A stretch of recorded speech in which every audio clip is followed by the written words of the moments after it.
What if Annabelle was real? Well, she's supposed to be, according to paranormal experts Ed and Lorraine Warren, and the capitalized sign guarding the Raggedy Ann doll's glass case in their Occult Museum. But let's jump into hypothetical land today and speculate what would happen if the possessed doll was still on the loose, and not in the confines of their Connecticut basement. Here's hoping that that would never happen.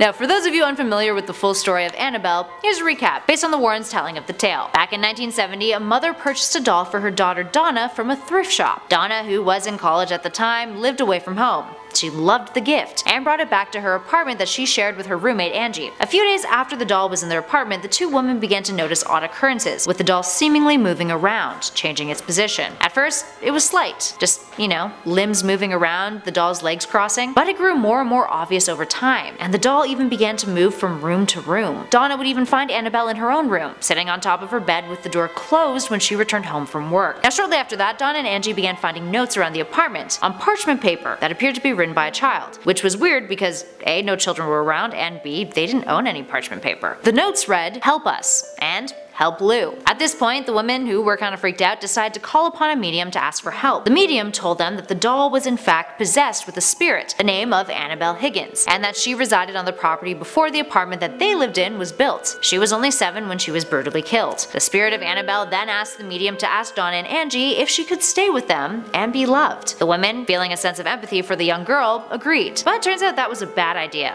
The spirit had tricked the medium and was something much more sinister than a little girl. Over the next several days, things got stranger. One of their friends, Lou, was attacked by the doll, with the doll leaving claw marks across his skin and, according to him, had tried to strangle him. This is when the Warrens were brought in, and they revealed that it was not a young girl within the doll after all, but a demon who was manipulating it in hopes of trying to possess either Donna or Angie. So, of course, the Warrens took the doll away and brought a priest in to cleanse the apartment. Annabelle has since been kept in the Occult Museum, with the sign warning, "Positively do not open." So, rather than speculate what if Annabelle was real, considering this is the real tale versus, the Annabelle movie adaptation, why don't we discuss if Annabelle was never actually taken away by the Warrens in the first place? Well, according to Ed and Lorraine, if the demon had had another 2 or 3 more weeks to keep up the kinds of activities it was doing, the spirit would likely have been capable of possessing one of them, and potentially would have killed the other, and Lou too.